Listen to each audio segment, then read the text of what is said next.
Hello and welcome to the Uncapped Podcast, brought to you by Roast House Pub, one of Frederick's finest craft beer and culinary destinations, where great people come to drink amazing beer. Visit them to track their taps and menu at roasthousepub.com or download the digital Pour app to track what's on tap. Hello, this is episode 137 of the Uncapped Podcast, and I'm your host, Chris Sands. Today we're at Union Craft Brewing in Baltimore, Maryland, sitting with Adam Benesch, well, the three founders, Adam Benesch, Kevin Blodger, and I forgot to make sure I knew how to pronounce your name correctly, Jon Zerivitz. You say it. Zerivitz. That was close enough. Yeah. Thank you, gentlemen, for spending some time with me. The only person I know morning. with Z is the first and last letter of the name. Yes. Oh, that is unique. Interesting trivia The fact, only yeah. person you know. Yeah. You can add that. Do you guys host like the beer night trivia No, here? but if we ever do, that's going to be the bonus question. Yeah, for all the marbles. All right, so actually, I finally have collected all of the founders of Union because John did not stand me up this time. Right. So both of these gentlemen have given us their backstory. I've never received yours, so we could do the normal. What were you doing before you decided that you wanted to open a craft brewery, and how did you land to going into business with these two gentlemen? So I got into graphic design shortly after college and started doing freelance design and was a temp in design, so bouncing around in-house design departments. And then eventually landed at T. Rowe Price in their art department and stayed there for 6 years. So did you get to do a lot of like people looking happy standing by different Tons of stock photography, retirees jogging on the beach together, that kind of stuff. So did that for 6 years and never really felt completely comfortable with the direction I was heading in my career. Corporate life wasn't really for me. Being forced to be creative from 9 to 5 wasn't really for me. I imagine it was kind of hard to be creative also. Yeah, I mean it's tough. You're very restrained. Yeah. But I learned a lot about just the kind of general rules of branding and design. So it was really, all in all, a great experience. And without that experience, it wouldn't have led me to the next step. So I had been interested in beer forever, since I had my first beers, or early on. My college experience wasn't typical in that I went to the University of Massachusetts and I fell in with a social scene where we drank relatively good beer. At the time, Berkshire Brewing Company was up and coming, and that was the good local brewery. And we would when I was in college, the people who drank the good beer, it was Rolling Rock. Oh, that was the good beer? Yeah, that was the good beer. Yeah.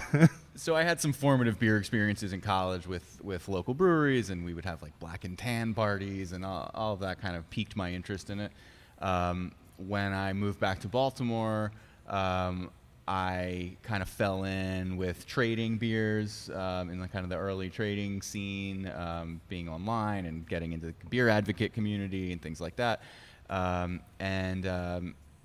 Through a mutual friend of myself and Adam was getting married, and we were sat at the same table at the wedding, and Adam and I started talking about beer, and he was collecting a lot of beers and trading for beers as well, and so we just thought we should get together and drink beers together through those, and we would do that weekly. So through those weekly sessions, he told me about his buddy Kevin, who had become a professional brewer right out of college, and we wanted a local brewery that represented more of the beer styles that we were interested in, and had a brand that we could get behind. And no one had opened a new brewery in 30 years in Baltimore. I was unsatisfied in my career and ready to make a big step. Adam was kind of in the same boat. We thought if we could get Kevin on board, the three of us can make a go of it here in Baltimore. And that's basically how it happened. So when you guys opened, there would have been Brewer's Art, Duclaw, guess it's Heavy Seas is kind of Baltimore. Yeah, Heavy Seas more or is less here. more. Is there anyone else? Is that? Oh, Oliver's. Oliver's, sure. Yep. So there were a couple brew pubs. Brewers Art doing great Belgian styles. Oliver's doing what they were doing on Pratt Street. And I remember we kept thinking, like, why isn't this happening? Why is there nothing in Baltimore City? And that was one of the things that kind of got us going and got us thinking about, we can do something in Baltimore City. And there were things all around the county and different areas of Maryland, but no one had really taken that step to, plant their flag here in Baltimore. And they were all kind of different. Although I'm very unfamiliar with what Union was like when you first opened, so I really have no idea. Like, what was the beer philosophy when you first opened? Was it all? I think it's the same philosophy we still have now, to make these kind of, drinkable, approachable beers that can be appreciated by a novice beer drinker, and also, a beer geek can also kind of drink them and appreciate what we're doing. And I think you see that especially in our core lineup of the beers that we have. They're all, I think, I'll toot my own horn and say I think they're all well-made, easy to drink, but very sophisticated beers at the same time. Easy to drink as beach drink is? Yes. And I would agree with that also, because as I was just telling you, it's one of your newer ones, but even there's several years older in the catalog that I love. But Divine is just an absolutely amazing drinkable beer. Is that a beer that was worked on for a while, or that you were developing over a long period of time, or was that like hey, I have an idea and then? No, it was a little bit of both. We knew we wanted to do a year-round IPA at some point. We'd only done seasonal IPAs, and so we just kept messing around with it. We got to brew test batches. We had kept the old spots. We could do test batches there. So we kept doing this beer and releasing it and kind of tweaking it every time, figuring out the yeast.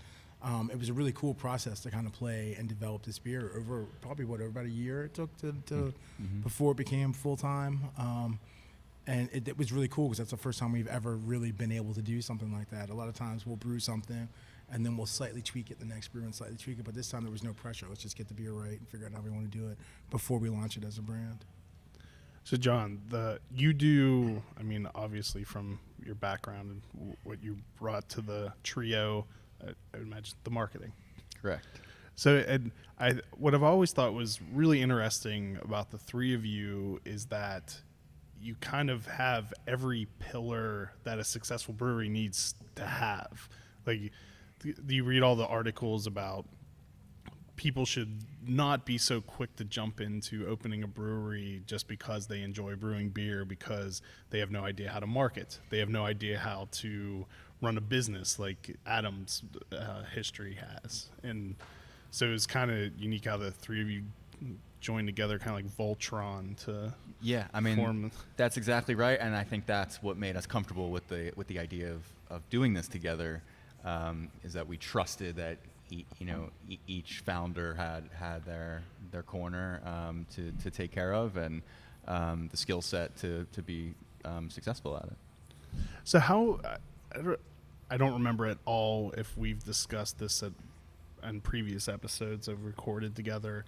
How involved are Adam and Jon with the designing of beers and that aspect of it? Or is that mainly left to Kevin and his team? I think we talk about it. We have discussions about what we're looking for in a beer and what we think the beer should be.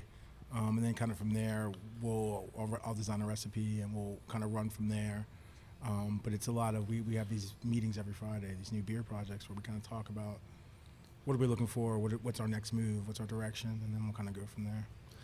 So if Jon came to you and said, hey, Kevin, it would be really awesome if we brewed a beer with marshmallow cereal and some other stuff thrown in there. He brought that up last week, I think. I'm still pushing for it.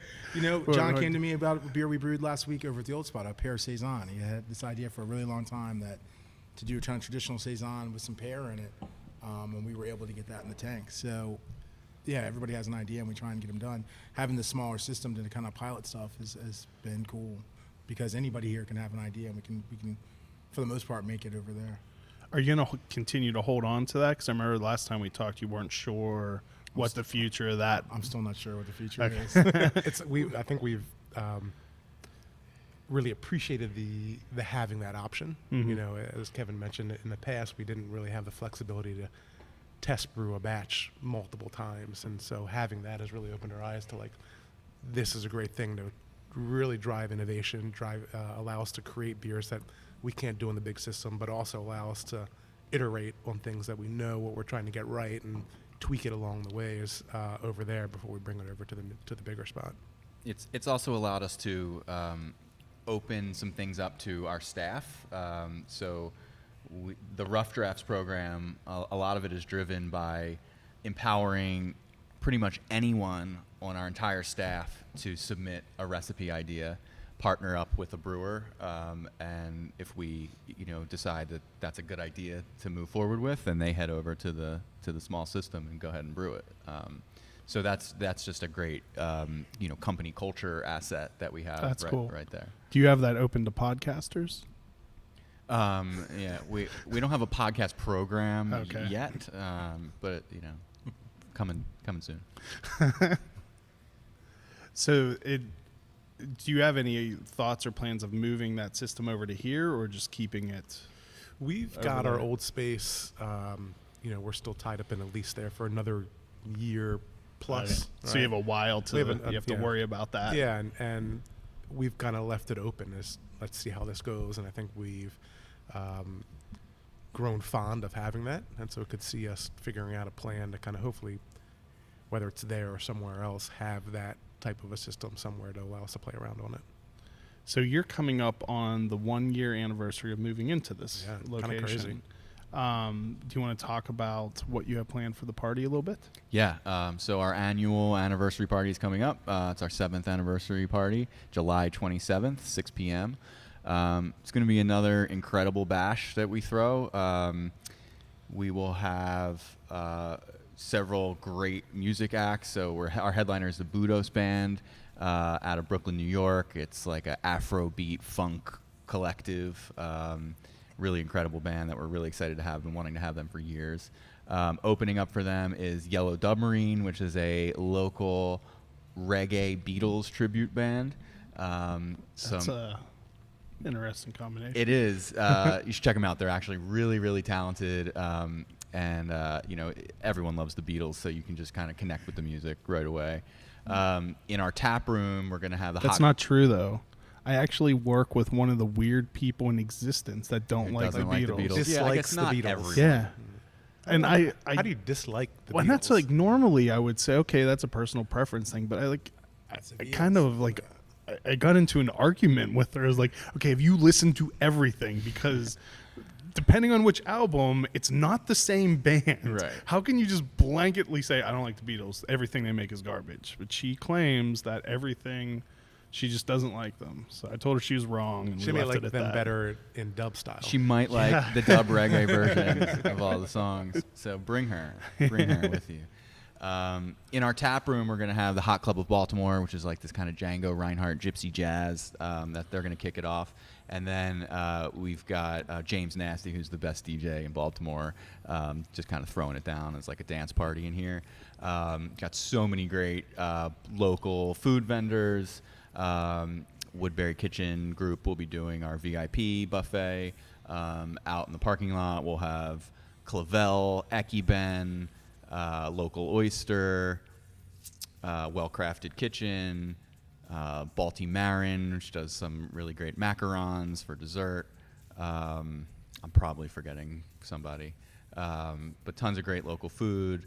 And then we're going to have 50 plus beers on, so it's wow. We dig deep into our cellar. We make a ton of casks. We've got special beers that are debuting that night. So we've got an anniversary sour. It's called Nectar Collector. It's a peach sour coming out. Oh, nice. We're gonna have some yet to be announced beers that are debuting. We've got a new double IPA What are they? coming out. It's called Yet to Be Announced. Oh, that is no, it's not. This would be a perfect time to announce it. Yet to be announced hazy glitter cereal beer. I've heard that Kevin is not in favor of those. Extra Lucky Charms in this one. So it's just a fantastic night to celebrate brewing in Baltimore, celebrate everything we've done. It's kind of like us taking a little victory lap that we successfully accomplished another year. But the bigger thing is just bringing everybody together for just like a fantastic night of celebrating, and we love it. Yeah, I've never made it to one of your anniversary parties, but I've heard that they are even back to the old location. So you had 4 there, and the 5th was here, right? No, The Or sixth six- was here. 5 were there, Yeah. 6th was here. That they've all been amazing. They really have been fantastic. There's been lots of different things that have happened. We had an epic flood one year, but it still ended up being a great party despite the calamity. But yeah, I mean, we just keep building on them, and they are fantastic and on their way to becoming the stuff of legend, I think. So speaking of digging into the vault and bringing out all these, can I mention one gripe I have with you guys? No. It's okay. No, just kidding. So Tune in next week. Yeah. and part 2 after part 2 of the other episode.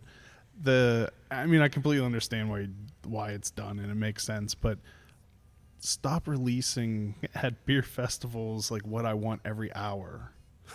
Like I just want to come and get it all at one time. Well, we only do that at one beer festival. No, 2 of them. Oh, do we? I think. Oh, we do it at Baltimore we do it in and Baltimore. at Frederick. the Frederick one. Yeah. I mean, you can keep doing it at the Baltimore one because I don't always go to that festival. Okay. But for Frederick, yeah, you no, know, Frederick, switch it up. yeah. Okay. Just or at least have them just all ready so I can come by and get them Right. all at one time. Because There's then only they're 4 always taps there, and we have too many beers we want just to have share. some special ones in the back or something. I hide them. I You're don't right. know. You're right. All right, noted. Put that in the Chris But- Sands file. Yeah, and throw it away probably with the podcast program suggestion that will never get any traction. I mean, I promise not to want to do anything that Kevin is morally against. I mean, if you wanted to put cereal in a beer, I'd probably say no, but we could figure out. Maybe glitter. Kevin's morals are pretty flexible. Yeah. Last I checked. How many beers have I had when you asked me the question? It's a sliding Yeah, scale. all right. So that's 3 weeks from now, 2 weeks from now. I don't even know what day it is. July It's July 1st 27th. today, actually. July 27th, Saturday night, is the celebration. So people have plenty of time to get tickets. Please get your tickets today. It'll be a good one.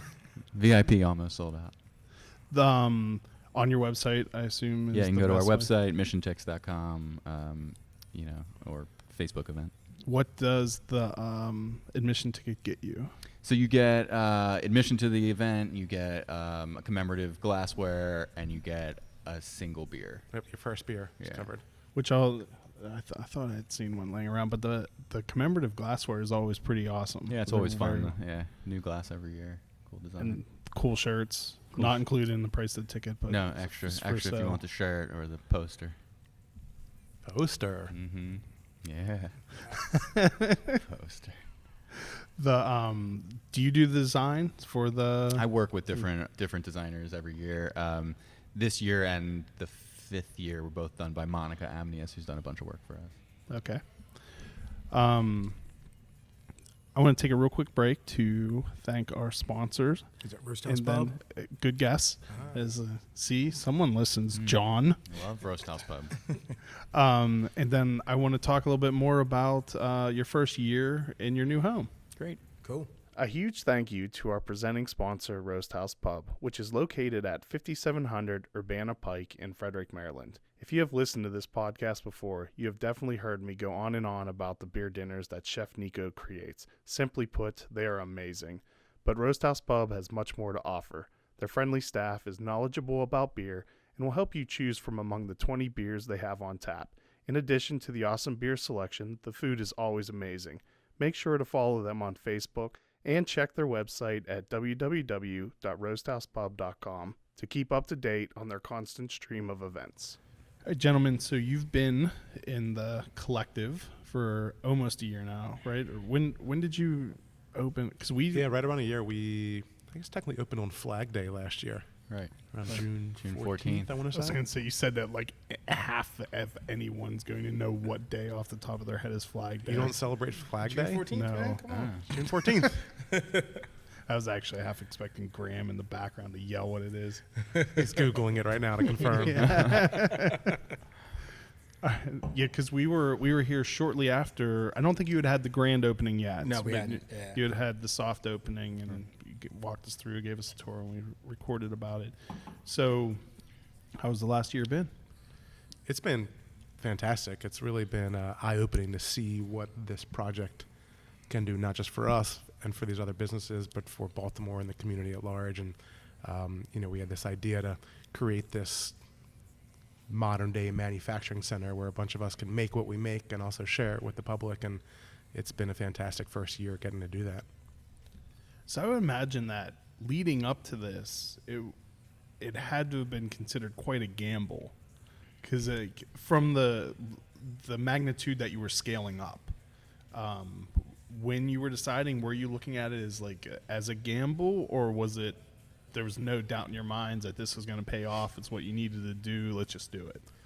Probably depended on the day, but no doubt it was a gamble, but also one that we felt confident about, that we could, continue to grow in a way that was smart and meaningful to us, without getting too far ahead of ourselves. And so that was the tricky balance in anything you do, to find that balance that is achievable, but still a strong goal to try to, work towards. And that's still what's going on today. It certainly has not ended or is not been satisfied, but we look at each year, and part of why we love celebrating for the anniversary each year is to celebrate one more year of making progress, which is what we try to do each year. And I mean, from at least my vantage point where I can observe from it, looks like it paid off. Like, you guys are extremely busy. It's anytime I hear someone stopping by and visiting, it's a very packed tasting room. So I'm assuming you made the right decision. So far, so good. Yeah, It seems that way. It's we don't really love kind of getting comfortable, right? We always like kind of what's next. Appreciate what's there and how do we make it better. Yeah. Well, yeah, I like the addition to the outside the shade little pagoda. Or Yeah, I mean, the place is it's a work in progress, and we're always improving, and it definitely has new challenges that come up every day, not just for our brewery and our tap room, but for the whole collective as a whole, and satisfying the demands of the general public, and just trying to make the place more comfortable, and just all around a positive asset for the city and the community that we're in. So far, it's definitely paid off. It's been successful. I think we're really proud of it, but we also know that we can't rest and that we have work to do. So. And there's nothing really like this near Baltimore, right? Like, this is we were surprised that this doesn't exist. We were trying to find examples to kind of learn from, and we couldn't find anything, which was surprising to us, because it didn't. Maybe we're just in the area, in the area or outside of the area. Adding in the collective part of it is right. very different. But even just like a destination type brewery where you could theoretically come here and just spend a bunch of time because of all the amenities you have, and you have a large tap list. It's a nice facility, ample parking, all the things I look for whenever I want to go visit a brewery. Right. Maybe not ample enough, but we're trying. Does it get a little full? Gets full. Okay. Gets full quick. Yeah. But we got a lot going on. There's a lot of businesses, a lot of employees that work here. So you think you've got this enormous, parking lot, but it definitely fills up quick. Have all the different members of the collective, has that worked out well with, have you collectively raised everyone out?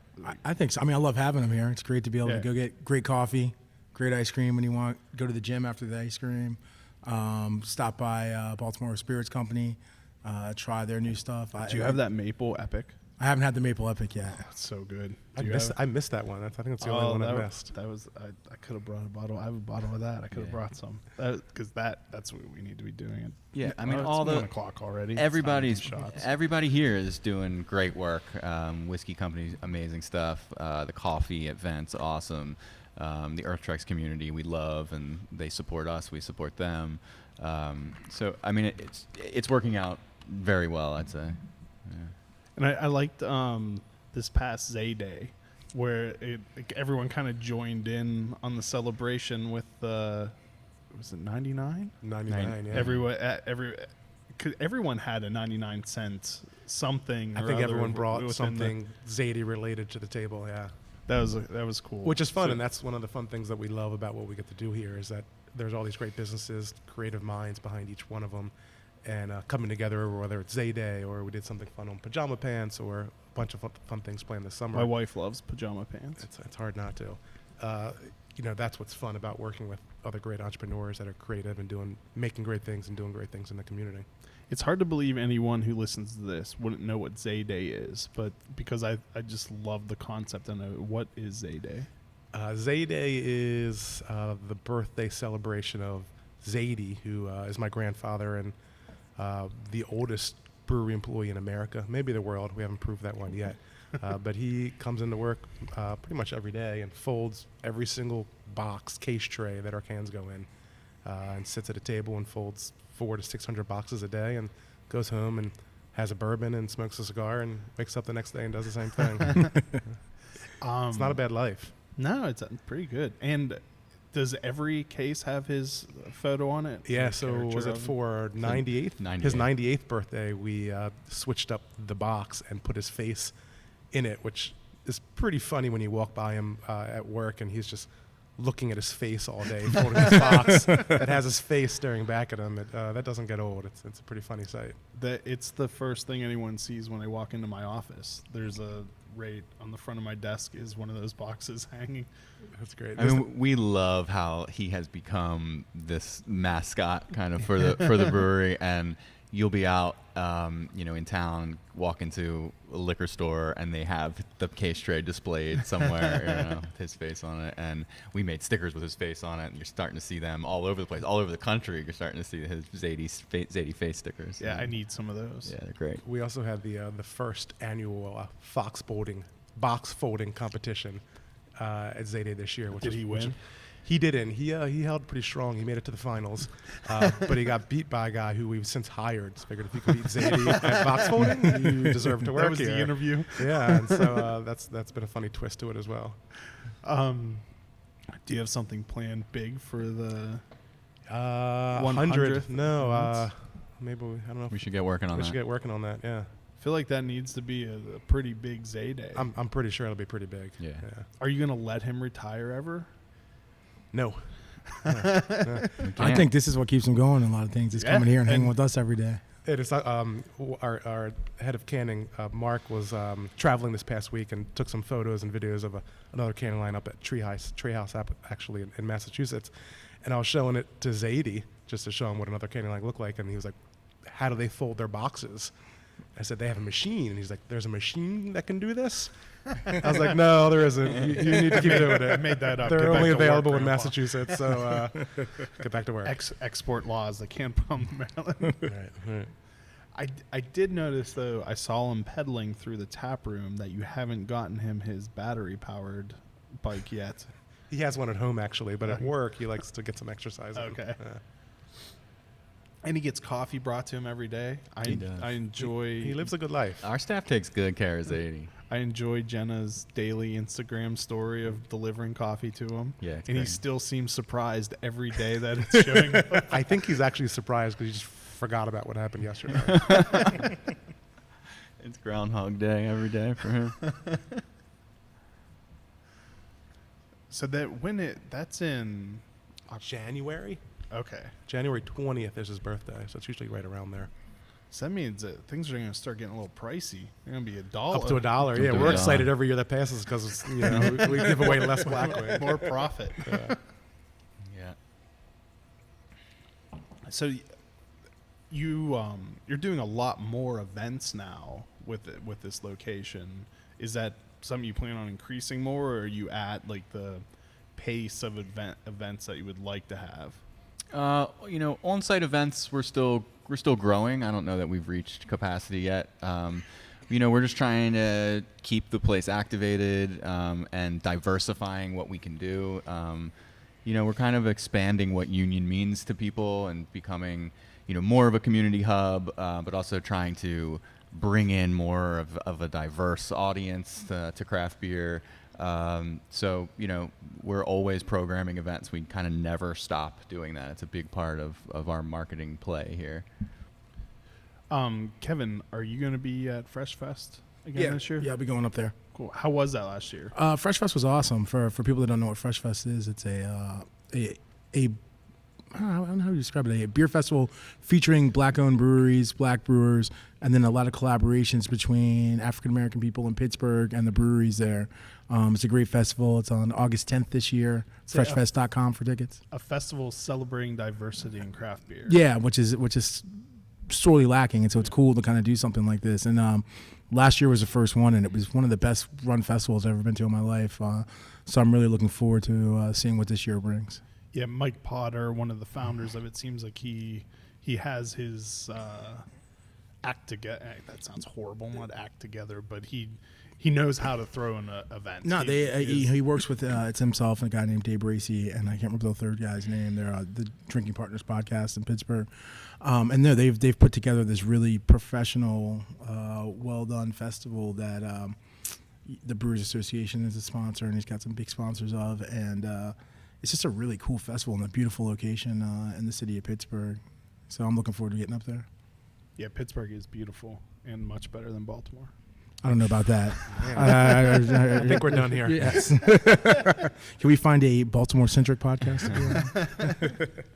Are all of you from the area? Yes. Yep. Yeah. Born and raised. I grew up in Baltimore County. This is John. Yes, Kevin, you were born in Baltimore, then moved to Virginia. Yeah. High school or middle school? I think when I was like 3, we moved down there. John? Baltimore County, yeah. Always Mills, Pikesville. So what are, where do you see craft beer going in the near future, even long-term future? Wow, I mean, that's a tough question. I don't think I could predict that we would be where we are today when we started the brewery.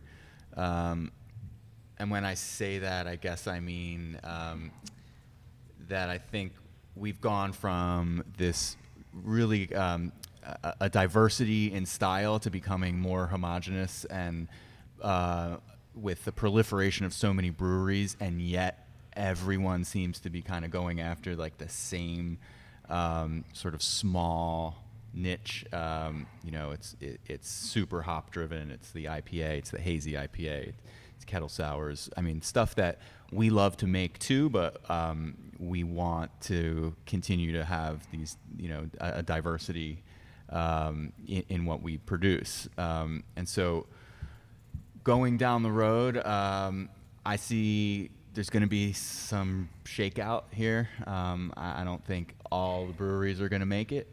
I think we're now in this period of the tap room only brewery, and then multiple locations is the way to grow that. I think we will start to see things start to head back into a direction that where we've come from a little bit more. I mean, I certainly don't see the IPA or even the hazy IPA going away anytime soon.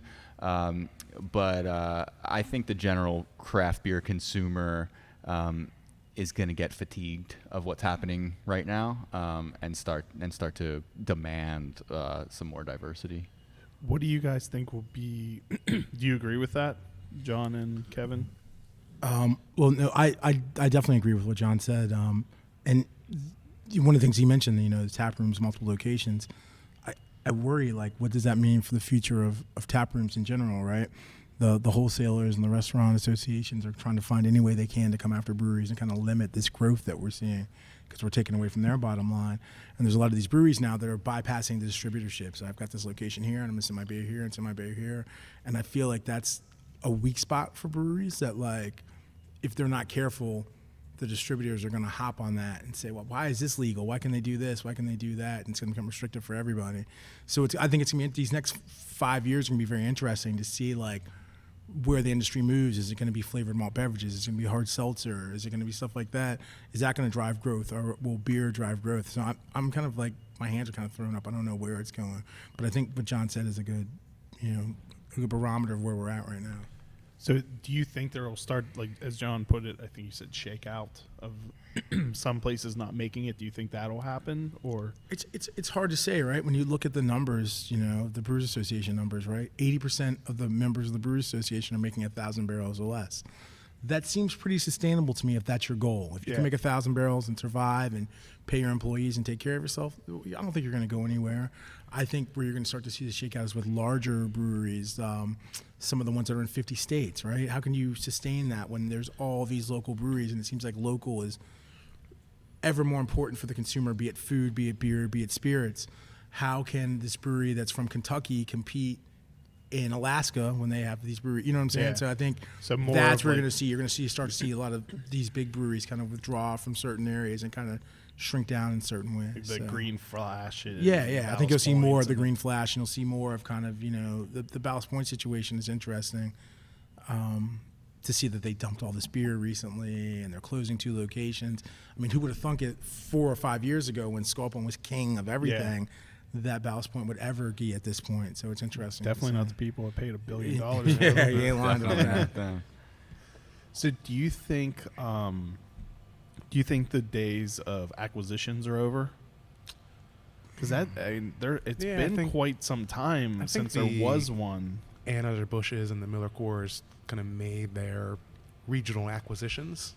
That some of those have been very successful, some of those have struggled. And so I don't know that you're going to see a lot of that. I think you'll always see opportunistic stuff, right? When something makes sense, and you've seen some of the Oscar Blues, The Canarchy made some kind of interesting acquisitions, which I think they're taking a nice approach to it. But there's only so many acquirers, right? There aren't 50 breweries that are out looking to acquire other breweries. There's only 5 or 10 at the most. And so I think you're not going to see the level of acquisitions that you saw 2 or 3 or 4 years ago, but there will always be things like Dogfish and Sam Adams and like some of the acquisitions that Canarchy has made. When it comes to Canarchy, how do you view that? Because there are some people, like online craft beer fans, that take the stance that also that's just as bad as AB and Bev buying them. They're big beer then. Do you view that in the same light or differently, because it's more of, I mean, it's kind of like it's just a collective of. Yeah, I don't have a negative as negative a viewpoint as I do on the AB and the Miller. And I even in those instances, right, if we were a tech company and Apple bought us, everybody would celebrate us, right? Yeah. But when you're a brewery and you sell to a big company, and it's because of the history of what the big companies have tried to do to the small brewers that people have an issue with it. But how can you be mad at Canarchy when, they took some private equity, but so have a lot of other breweries. Yeah.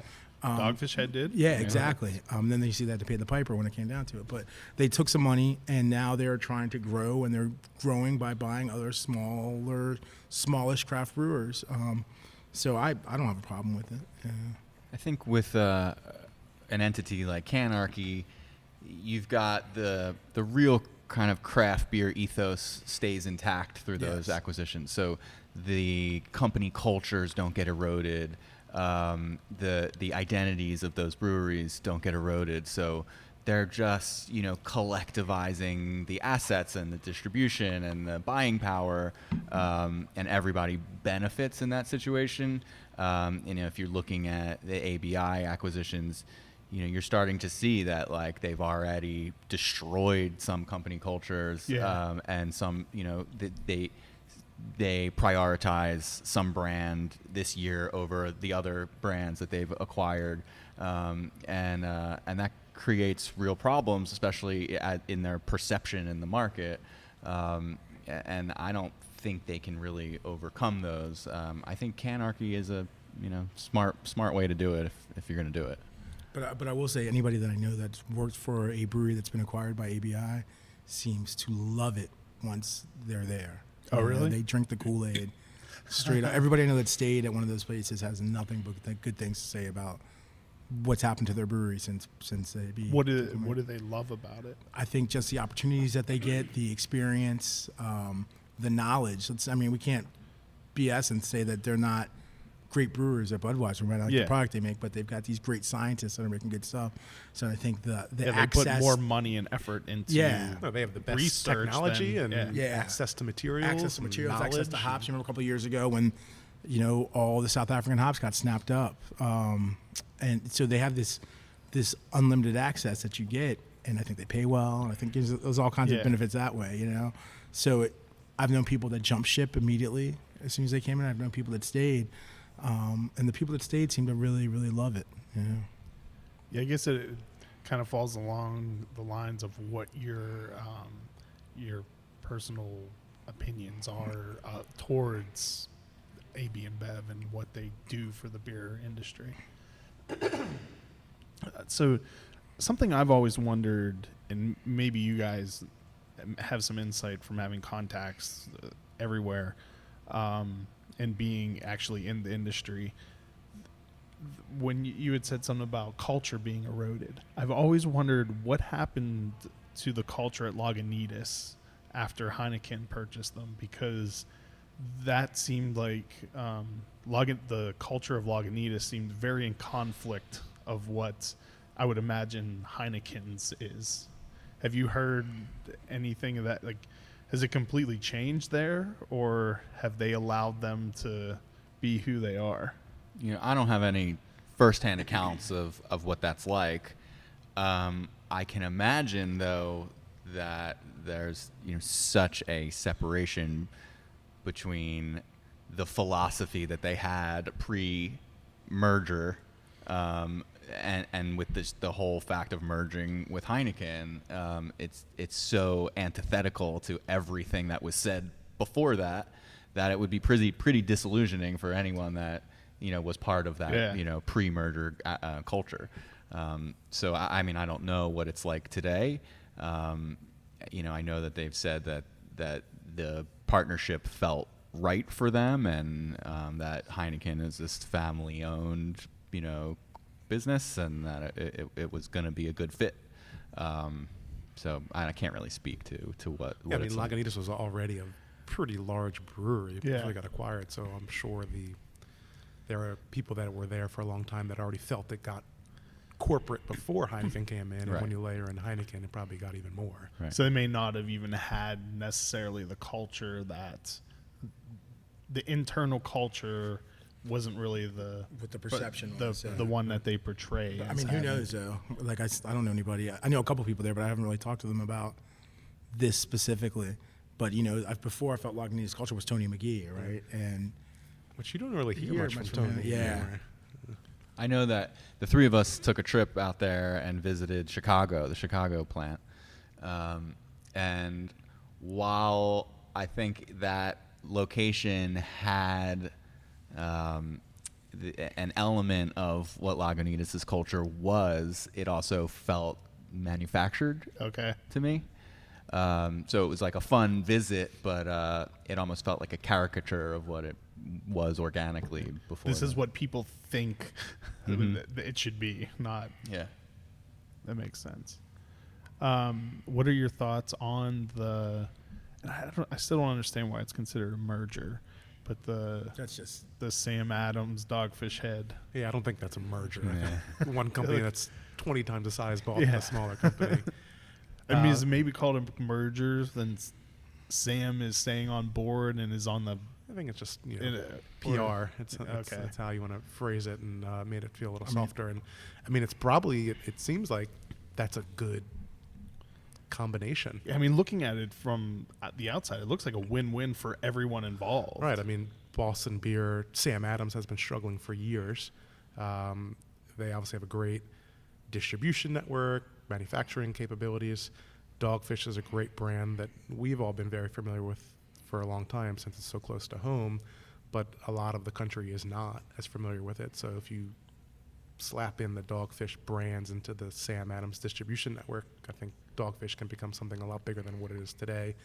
And Boston Beer kind of needed a beer to latch onto that could grow, because Sam Adams hasn't been that. Yeah, they're seeing growth through their Twisted Tea. Yeah, I was reading something last Spike, the Truly, night that or whatever. Truly is now a third of the entire business. Oh, really? Yeah, bigger than Angry Orchard, bigger than Sam Adams, bigger than anything other product they have, which is crazy because I don't know how long Truly's been around, but it feels like a year or two. Did they come up with that themselves, or did they purchase that? I think that's one of their products. Okay. Yeah. And do you know the first place that Sam Adams was brewed? Boston? Nope. Cincinnati. Pittsburgh, Pennsylvania. Yeah. Pittsburgh. You seem to like Pittsburgh. Yeah, I don't heard know. about Oh, Pittsburgh. like the Lion Brewing, or what's that place called? Pittsburgh Brewing Company. Uh, I think it was actually, I'm going to stop there because now I'm just making stuff up. I'll stop at what I know and then just not make stuff up from there on. But I think it was where Iron City was brewed. It was Pittsburgh Brewing Company. And then that's when they started going elsewhere. I mean, I think back to your question on Sam Adams and Dogfish, I think it's also kind of cool for two pioneers like Jim Cook and Sam to get together to take the next step together. I mean, who knows what's to come and their involvement as they grow older, but pretty cool to see those two get together. I mean, and hell of an exit strategy for Sam as well. Now you get to sell your company. You're the second largest holder. You and your wife are the second largest holders in Sam Adams, and so that's pretty freaking awesome. Brilliant move on his part. Is Jim much older than Sam? I think so. Seems that way. Yeah, he may So be a you think generation older, but they, they've both been in craft beer for 20 years. Yeah. And So that's what I've always, and I one of the articles I read that this was partially could be succession planning. That's possible. Like Sam is going to take the helm of the entire company when Jim's ready to retire. yeah, I could see that happening. Have you guys considered hard seltzer? It seems like there's more and more breweries that have started to toy with the idea or getting into that. We considered it until I had one last week, 2 weeks ago, and I took it off the table. We like making things that we like to drink. Yeah. Hard seltzer has not really hit it for us. I don't know if I've ever had hard seltzer. I mean, honestly, at this point, like, if you're not on the hard seltzer boat, I think you're off it. I think it's too late. Okay. Honestly, but I did watch a really funny video making fun of White Claw drinkers last week, and I enjoyed that. So it seems like White Claw and Truly are the two big brands now, and it's like, how are you gonna? Yeah. Well, I think some of the places are doing it just as like to serve in their tap room as an alternative to beer for anyone that comes. That yeah, if anything, I think we'd be more interested in seltzer, regular. soft seltzer. Medium firm seltzer. Yeah. What about cider? Have you? And actually, I don't even know the process of making cider. Can you, if you're a brewery, can you just start making cider? Or They actually changed the law, so now you can do that. But we work with Graft Cider up in New York, and we do collabs with them. And that's where we keep cider on in the tap room. I think we do want to have offer a cider as a gluten-free option in the tap room. But for us, it's not our area of expertise. It's not something that any of us are particularly passionate about. So we'd rather default to those who are passionate about it and work with them. Have you looked into or used the enzyme at all that clears gluten out of beer? We used it one time, and we got this really weird off flavor in the beer, and we haven't used it since. And I'm kind of hesitant to use it because, like, John's wife is a celiac, and I know even if I use the gluten-reducing stuff, she wouldn't drink it. And so if we're really going to make a gluten-free beer, I would prefer to use gluten-free materials. Because I don't want anybody coming in and saying, "Oh, well, this is gluten free," or "It's gluten reduced. I'll be fine," and then something happens. Yeah. There's in the new issue of Uncapped that just came out. We have an article that Rockwell and Frederick has been doing that, and they sent it to a lab to be tested, and it comes back well below what the designation, the parts per billion to be considered gluten free.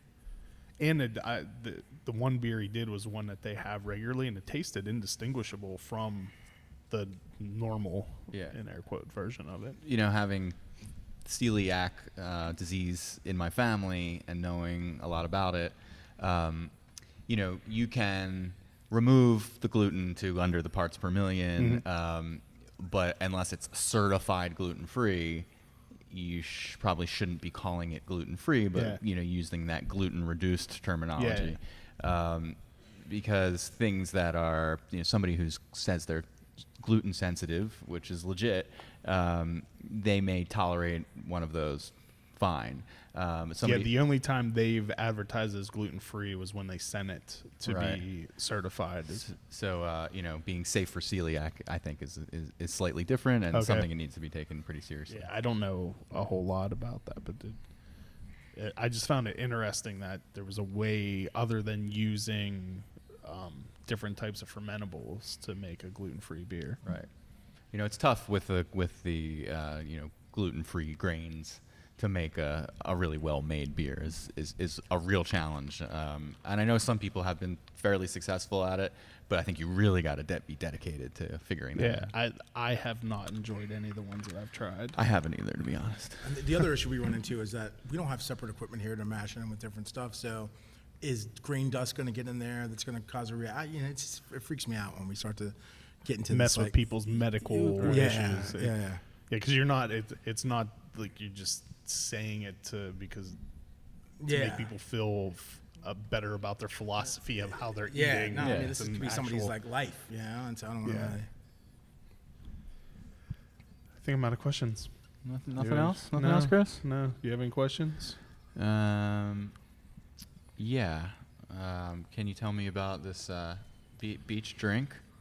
It's delicious and delightful. I agree. It is. Who is this handsome man on the can label? Some dude that they saw walking down the street. Oh, I was really? like, he'd look good on there. I thought it was just like Tom Selleck 20 years later. I feel like that was kind of mean. I don't I'm not 100% sure, but I don't think that was a compliment. It was kind of a reverse compliment. So that came about because when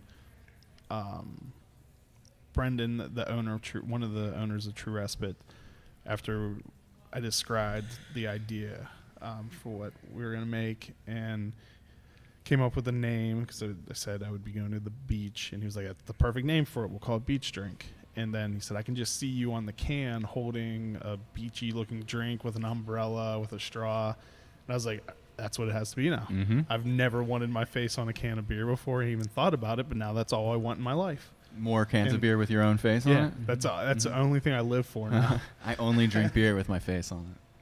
And I don't have much of it left, so I guess I'll have to stop drinking soon unless Kevin wants to make the Inception one. Or the Exceptional exceptional one, Selleck. yes. We can make it Tom Selleck 30 years later.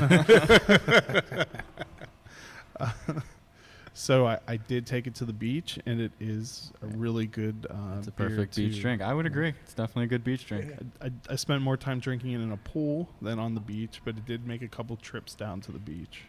Thought about burying them every once in a while just so people could find them at some point, but then I thought, like, well, it has my picture on it and the name of two identifying things. I may not want to litter all over the beach of the Outer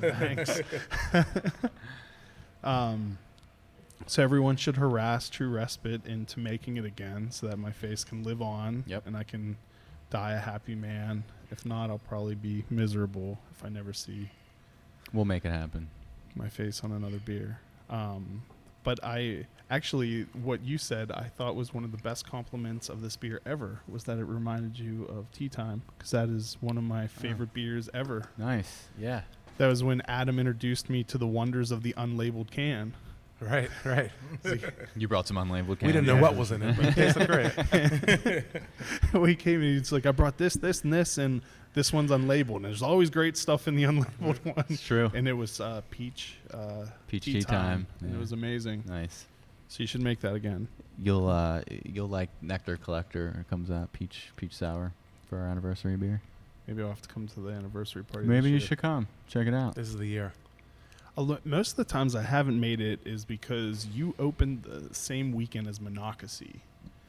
And they often have parties too, and I end up going there just because it's a close. 3-minute drive instead understand. of an hour, and I'm inherently lazy. So Yep. if Graham agrees to drive me out here, I'll definitely go. He seems non-committal. Yeah. He's checking his calendar. right, gentlemen, unless you have anything else you want to do you have any exciting do you have any exciting beers coming up that Every beer we make is exciting. No, we do you have any actually. new exciting beers? Yeah, we do have some coming up? new. We just sending out to the market today our Bling Universe, our new IPL. It's our seasonal IPL. So we do a series of IPAs: Steady Eddie, Rye Baby, Foxy, and so we finally added a summer one in this year. So that's an IPL, Bling Universe, collaboration with the Visionary Arts Museum, and so we're really excited about It's a that. style I really love. It's a perfect, other than beach drink, it's the perfect summer beer. This is a really perfect, like, hot August crusher. I mean, it's hoppy. It's so crisp and clean. I mean, it's just. We probably it's should have great. tried some of that. We probably should have. Yeah. That would have been good planning. The day's not over. What Stay else? tuned for part 2. Bling Universe. What else you got? We've got some anniversary beers coming out that we'll talk about when we announce those. What would those be? Beers for the anniversary, and then Are those the anniversary beers? those are the anniversary beers. When did those Okay. come out? Around the anniversary. And then we have John's Pear Saison that's over at 1.0 for our rough drafts. That'll be out sooner than later.